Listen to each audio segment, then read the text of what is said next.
अस्सलाम वालेकुम। क्या हाल चाल है? उम्मीद करता हूँ ठीक होंगे, खैरियत से होंगे। मेरा नाम है जमी और मेरे साथ है शहजाद चौधरी। तो शहजाद चौधरी साहब, टोपी यार थोड़ी सही कर दो और सही कर लो सर, थोड़ी सी सही करो ना। टोपी पीछे में सही कर ही ना दूँ। नहीं नहीं, सही करें थोड़ा पीछे। पीछे पीछे कर, पीछे करूँ। यहाँ से।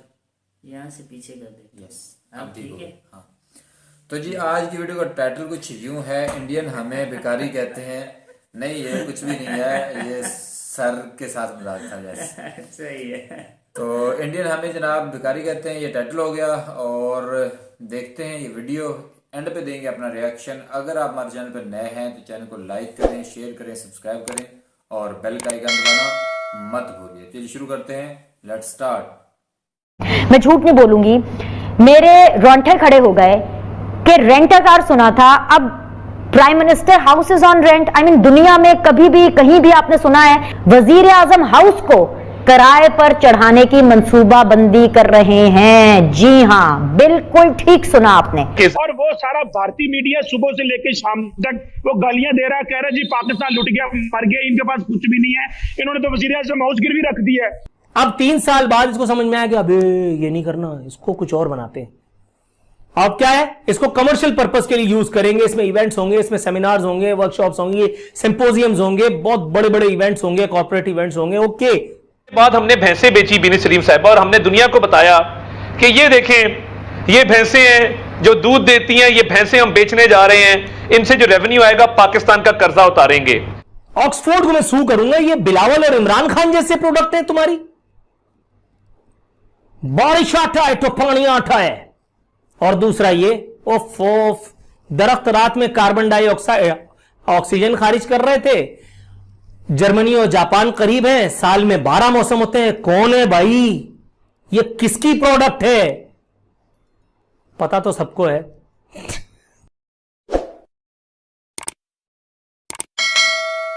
नमस्कार दोस्तों, स्वागत है आप लोग का हिंदुस्तानी स्पेशल के एक और नए वीडियो में। दोस्तों, पाकिस्तान से एक बहुत बड़ी खबर आ रही है कि एक बार फिर से जो पीएम हाउस है उसको एक बार फिर से रेंट पे देने की बात चल रही है। दोस्तों, पाकिस्तान के लिए कहीं ना कहीं पूरी दुनिया में शर्मिंदगी की बात है, और जहाँ भी पाकिस्तानी पूरी दुनिया में रहते हैं वो आज इतना शर्मिंदा हो चुके हैं क्योंकि एक देश का प्राइम मिनिस्टर जहाँ पे रहता है, अगर उस देश की ये मतलब ये स्थिति आ जाए कि उस देश का जो पीएम हाउस है वो बेचने और उसको रेंट पे देने की बात की जा रही हो, तो दोस्तों आप समझ सकते हैं कि उस देश की जो अर्थव्यवस्था है वो कितनी गिर चुकी है। और यही कुछ पाकिस्तान में नज़र आ रहा है, और इसीलिए पाकिस्तानी बहुत ज़्यादा नाराज़ है क्योंकि इससे पूरी दुनिया में जो उनकी फजीयत है वो बहुत ज़्यादा होगी, और पूरी दुनिया जो है वो उनसे मज़े लेगी। क्योंकि जिस प्रकार से अगर एक देश का जो पीएम हाउस है अगर उसको रेंट पे रखा जाता है तो पूरी दुनिया को ये बात पता चल गया है कि पाकिस्तान की जो अर्थव्यवस्था है और क्या है, और वो उनको पैसे देके क्या क्या नहीं करवा सकते। और वही कुछ आज पाकिस्तान में भी हो रहा है क्योंकि चाइना को जिस प्रकार से इमरान खान डिफेंड कर रहे हैं उसको देख के तो साफ यही पता चलता है कि पैसे के लिए ये सब किया जा रहा है। तो चलिए वीडियो में आगे और बढ़ते हैं और देखते हैं कि पाकिस्तानी मीडिया और इन सब चीज़ों पे क्या कहती है। और वो सारा भारतीय मीडिया सुबह से लेकर शाम तक वो गालियां दे रहा है, कह रहा है जी पाकिस्तान लुट गया, मर गया, इनके पास कुछ भी नहीं है, इन्होंने तो वजीर आजम हाउस गिरवी रख दी है। एक मर्तबा फिर तब्दीली वाले बाबा ने अवाम पाकिस्तान को, मेरे पाकिस्तानियों को हंसने का नादिर और नायाब मौका फराहम करते हुए 180 डिग्री बल्कि शायद 360 डिग्री का यू टर्न ले लिया है। लेकिन यू टर्न तो सियासत है, इंटेलेक्चुअलता है, स्मार्टनेस है। वजीर आजम हाउस को अब यूनिवर्सिटी ना बनाने का फैसला किया गया है 3 साल बाद। वजीर आजम हाउस को यूनिवर्सिटी बनाएंगे। वजीर आजम हाउस को यूनिवर्सिटी बनाने चले थे। कितने ग्रेजुएट्स अब तक निकले हैं नहीं मालूम। ये एक तिफले मकतब जो हम पे मुसल्लत किया गया है वही हमारी जो है वो दिन ताक करने में लगा हुआ है अपनी। और अनाड़ी का वो है ना, अनाड़ी का खेलना, खेल का सत्यानाश, खेलने की जगह कुछ और कहना तो समझ लो। 3 साल हो गए इसको, अब 3 साल बाद इसको समझ में आया कि अबे ये नहीं करना, इसको कुछ और बनाते हैं। अब क्या है, इसको कमर्शियल पर्पस के लिए यूज करेंगे। इसमें इवेंट्स होंगे, इसमें सेमिनार्स होंगे, वर्कशॉप्स होंगे, सिंपोजियम्स होंगे, बहुत बड़े बड़े इवेंट्स होंगे, कॉर्पोरेट इवेंट्स होंगे। ओके, इसका भी एक पहलू है, इस पर बाद में आता हूं। लेकिन भाई किन अनाड़ियों की सरकार है भाई? 3 साल बीत गए इनको ये डिसाइड करने में कि यार अभी हमें ये करना है या वो करना है। और अभी वजीर आजम हाउस को आप जो है वो रेंट पे चलाएंगे। मतलब क्या बातें करते हैं आप। कोई स्टेट की ऑनर भी होती है, आप वो आपका घर नहीं है, वो वजीर आजम साहब का घर है। उनको रियासत में चुन के बिठाया, वहां पे अवाम ने बिठाया। उस अदारे की, उस इंस्टीट्यूशन की, उस बिल्डिंग की इज्जत करें। कल को आप कहेंगे जी सुप्रीम कोर्ट रात को फारिग होती है, कल आप कहेंगे जी फलां बिल्डिंग रात को फारिग होती है, दिन को ये फारिग होता है, 6 महीने ये फारिग होता है। इस तरह तो मुल्क नहीं चलते जनाब। मुल्क इस तरह ना अमीर होते हैं ना इन चीजों से गरीब होते हैं। जहां पैसा पैदा होना चाहिए, जो प्रोडक्शन होनी चाहिए, इंडस्ट्री चलनी चाहिए, वो काम करें। आप ये क्या पॉलिटिकली लोगों को मोबिलाइज, और वो सारा भारतीय मीडिया सुबह से लेकर शाम तक वो गालियां दे रहा है, कह रहा है जी पाकिस्तान लुट गया, मर गया, इनके पास कुछ भी नहीं है। इन्होंने तो वजीर आज़म हाउस गिरवी रख दी है। वो पहले कहते जी सड़कें गिरवी रख दी, एयरपोर्ट गिरवी रख दिए, अब वजीर आज़म हाउस को आपने जनाब लगा दिया किराए के ऊपर। ये किस तरह की बातें आप कर रहे हैं? मुल्क किस तरह चलते हैं? क्या गुर्बत इस तरह? I can understand your point, Cheema Saab, and I totally agree with what you're saying. कौन इनको लेकर के आया यार? कहां से आए ये? किधर? ऑक्सफोर्ड की तो मैं मुंह से मेरे को ऑल फॉल निकलता है। मैं ऑक्सफोर्ड को सू करना चाहता हूं, पहले इतने पैसे आ जाएं फिर करूंगा। ऑक्सफोर्ड को मैं सू करूंगा। ये बिलावल और इमरान खान जैसे प्रोडक्ट है तुम्हारी। बारिश आटा है तो पानी आटा है। और दूसरा ये ओफ दरख्त रात में कार्बन डाइऑक्साइड ऑक्सीजन खारिज कर रहे थे। जर्मनी और जापान करीब हैं, साल में 12 मौसम होते हैं। कौन है भाई? ये किसकी प्रोडक्ट है? पता तो सबको है। वजीर आजम बनने के बाद अपनी पहली तकरीर में इमरान खान ने एक ये ऐलान भी किया था कि वो तालीम और सेहत पर खसूसी तवज्जो देंगे और इसके लिए वो वजीर आजम हाउस को भी यूनिवर्सिटी बना देंगे। 3 साल का अरसा गुजर जाने के बावजूद वजीर आजम हाउस में बनने वाली यूनिवर्सिटी ताहाल फाइलों तक ही महदूद है। क्योंकि वजीर आजम इमरान खान का फोकस पहले दिन से ही जरिए तालीम नहीं, जरिए आमदन पर रहा है, जिसे बढ़ाने के लिए वो कभी वजीर आजम हाउस की पुरानी गाड़ियों की नीलामी करा देते हैं और कभी वजीर आजम हाउस की भैंसें बेच डालते हैं।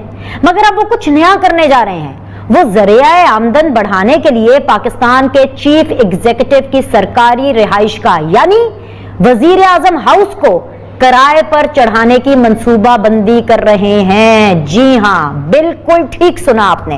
वजीर आजम हाउस जहां यूनिवर्सिटी भी बननी है, जहां यूथ ने तालीम की दौलत से मालामाल भी कभी होना है, उसी वजीर आजम हाउस को अब किराए पर चढ़ाकर माल बनाने की प्लानिंग है। वजीर आजम हाउस में अब अनकरीब नेशनल और इंटरनेशनल फूड इवेंट्स, सकाफती इवेंट्स, नुमाइश, विंटेज कार्स की नुमाइश और तो और फैशन शोज तक होते हुए यह कौम देखेगी। मुल्की और गैर मुल्की कंपनीज चंद हजार पाउंड्स, डॉलर्स और रुपयों के एवज वजीर आजम हाउस को किराए पर लेकर कॉर्पोरेट तकरीबात तक मुनक्किद कर सकेगी। वफाकी काबीना की मंजूरी के बाद वजीर आजम हाउस पर टू लेट यानी किराए पर दस्तयाब है का बोर्ड बहुत जल्द आवेजा कर दिया जाएगा। इस बड़ी खबर, इस आईब्रो रेजिंग खबर और इस दिल दहला देने वाली खबर के साथ मैं आप सब लोग को खुशामदीद कहती हूं। मैं झूठ नहीं बोलूंगी, मेरे रोंगटे खड़े हो गए कि रेंट कार सुना था, अब prime minister house is on rent. I mean दुनिया में कभी भी कहीं भी आपने सुना है that anything which is with in the premises of prime minister house, कुछ भी उसके प्रेमिसेस में उसको किराए के लिए, बाकी दुनिया के लिए, बाकी आम पब्लिक के लिए खोला जा रहा है और स्पेसिफिकली एलीट क्लास के लिए। यहां पे वजीर आजम हाउस को किराए पर देने की तैयारियां की जा रही हैं और आप लोग हैं कि अपने बयानिए में फंसे हुए हैं। कहां है ऑपोजिशन? मैं मौका नहीं मिला ये वजीर आजम हाउस पे बात करने के लिए। तो बात ये है कि ज़मीन बेच डाली, ज़मन बेच डाला, लहू बेच डाला, बदन बेच डाला, शजर बेच डाला, चमन बेच डाला, किए थे वादे ज़मीनों मकां के, मेरी जाए मदफन कफन बेच डाला, मैं रोटी और कपड़े में उलझा रहा, एक न्याजी ने मेरा वतन बेच डाला। प्रॉब्लम ये है कि आप आए हैं और वो दिन मुझे याद है, मैं बड़ी उनकी रिस्पेक्ट करता हूं, एक फेमस मीडिया पर्सनैलिटी हैं, वो प्राइम मिनिस्टर हाउस के एक बाथरूम में बाथटब में लेटे हुए थे और वो शो ये कर रहे थे कि ये गालिबन कोई सद्दाम हुसैन का महल है जिसमें आज अवाम को पहली दफा एक्सेस मिला है। और वो बाथटब में उन्होंने टांग पे टांग रख के जिस तरह तस्वीर खिंचवाई वो आज भी मेरे जहन में अच्छी तरह ताज़ा है। और एक एक कमरे का विजिट किया, जैसे पता नहीं अंदर क्या चीजें दबाई हुई थी। उसके हफ्ते बाद हमने भैंसें बेची बीनी सलीम साहिबा, और हमने दुनिया को बताया कि ये देखें ये भैंसें हैं जो दूध देती हैं, ये भैंसें हम बेचने जा रहे हैं, इनसे जो रेवेन्यू आएगा पाकिस्तान का कर्जा उतारेंगे। उसके बाद हमने सारी गाड़ियां खड़ी की लॉन के अंदर, और हमने कहा जी ये हम गाड़ियां भी ऑक्शन करने जा रहे हैं और बड़ा रेवेन्यू इकट्ठा होगा। नतीजा क्या निकला? अंग्रेजी की एक टर्म है पेनी वाइज पाउंड फूलिश। हमने उसके बाद जब भैंसें बेची तो हमने कहा ये तो वज़ीर आज़म हाउस में चाय भी बनती है, चाय में दूध भी डलता है, इसका तो टेंडर करना पड़ेगा, बाजार से तो दूध नहीं आ सकता ना, सरकारी खर्चा है, टेंडर होता है, उसकी कुछ डिमांड एंड सप्लाई के रूल्स तय होते हैं। हमने 4 गुना ज्यादा कीमत पे टेंडर करके तो दूध सप्लाई वाली करने वाली कंपनी को कॉन्ट्रैक्ट दिया भैंसें बेचने के बाद। नंबर 1 बिजनेस की क्या जरूरत है? ये इससे अच्छा बिजनेस दुनिया में नहीं है। इससे अच्छा बिजनेस दुनिया में नहीं है कि पहले इसको आगे करके खरबों रुपए अरबों रुपए कमा लिए, उसके बाद उसको हटा दिया, उसके बाद तीसरे को आगे लेकर गए, चल बे तू आगे जा, उससे अरबों डॉलर कमाए, उसके बाद फिर और अल्लाह माफ करे पाकिस्तान को, तो पाकिस्तानियों को और पाकिस्तानी हुकूमतों को, डिक्टेटर्स को, जमहूरी डिक्टेटर्स को, मिलिट्री डिक्टेटर्स को खाने कमाने का हर दौर में मिल जाता है कुछ ना कुछ। पूछो कैसे? मुशर्रफ को मिल गया था जलजला, डिजास्टर मैनेजमेंट सेल बनाया, घंटा काहे का डिजास्टर मैनेजमेंट सेल? किसने किया है? कहां डिजास्टर मैनेजमेंट सेल किया है? डिजास्टर करने के लिए तो तुम लोग इख्तिदार में आते हो, डिजास्टर मैनेजमेंट कैसे करोगे? उसी डिजास्टर मैनेजमेंट सेल की कंटिन्यूएशन एनसीओसी है। आज क्या करने का काम आ रही है? ब्रीफिंग देने के, प्रेस रिलीजेस जारी करने का काम आ रही है। एक मीडिया सेंटर छोटा सा खोल करके उस पर एनसीओसी भी अगर लिख दिया जाता तो ठीक था, मगर खाने कमाने का मतलब हिसाब किताब है यार, मैं छोड़ दूंगा क्या? इतनी मुश्किल से तो कोई दिहाड़ी लगी है कोरोना के नाम पे, आसिफ अली जरदारी दौर में बारिश के नाम पे, जलजला जदगान के नाम पे इमदाद, आप समझ रहे होंगे। नवाज शरीफ के दौर में वो कोई और, उन्होंने तो येलो कैब में नहीं छोड़ा, कर्ज उतारो मुल्क संवारो, वो साला कौन सा मुल्क संवर गया ये नवाज शरीफ को भी नहीं पता। वीडियो जो है वो ख़त्म हो चुकी है, और जैसा कि पाकिस्तानी मीडिया पे जो है वो बड़े मज़े की जो है वो तगड़े इंटरव्यू चल रहे थे, और खूब जो है वो गवर्नमेंट पे तनकीद हो रही थी, क्रिटिसाइज किया जा रहा था गवर्नमेंट को, गवर्नमेंट ऑफ पाकिस्तान को। तो यहाँ पे बात हुई जी कि प्राइम मिनिस्टर जो हाउस है उसको रेंट पे देने की, क्योंकि प्राइम मिनिस्टर हाउस जो है वो अब खाली पड़ा हुआ है।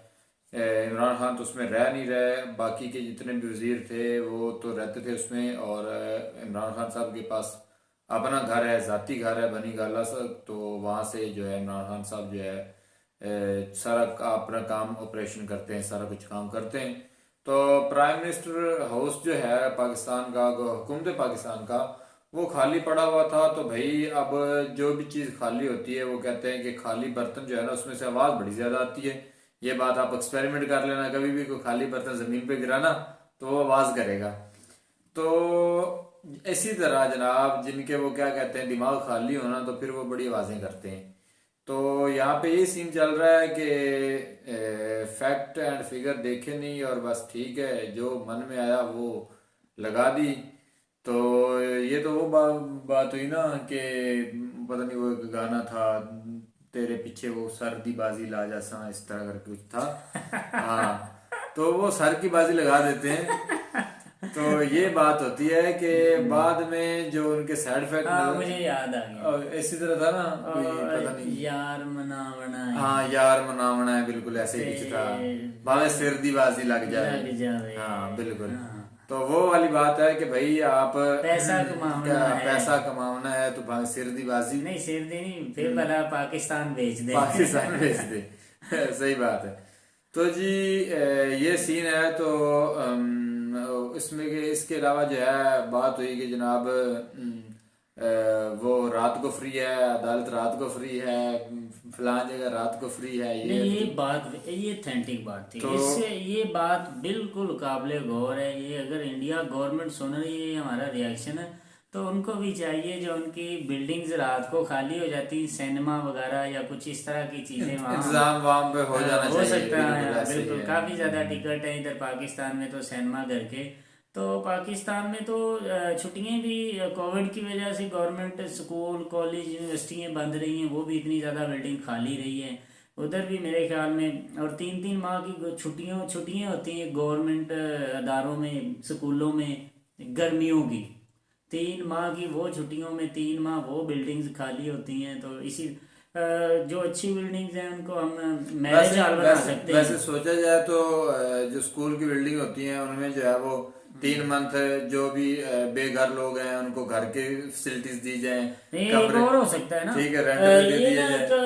एक है पोल्ट्री फार्म का ना एक काम चला हुआ है, तो काफी वो 3 माह के अंदर एक फ्लॉक पूरा हो जाता है। बिल्कुल तो ऐसे उसकी ही मेरे ख्याल इमरान में खान साहब ने मुर्गियां भी दी थी ना, वो कुछ मतलब क्या कहते हैं कि मुर्गी रखो और गवर्नमेंट सरकारी मुर्गी थी, मुर्गी अंडा देगी और अंडे से आगे चूजे निकलेंगे, फिर बहुत सारी मुर्गियां होंगी, फिर वो मुर्गियां बेच के आप कुछ जानवर और डाल सकते हो बड़े वाला जो गाय भैंस के चक्कर में।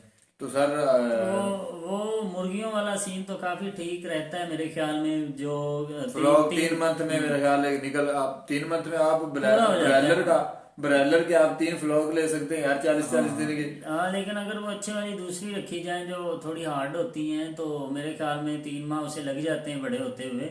तो 3 माह की वो जो छुट्टियां होती हैं गवर्नमेंट स्कूलों में, तो बिल्डिंग खाली होती है, वहाँ चूजे रख लिए जाएं और चिक्स को पाला जाए, उनको फीड खिलाई जाए और उतनी अच्छा खासा बिजनेस हो।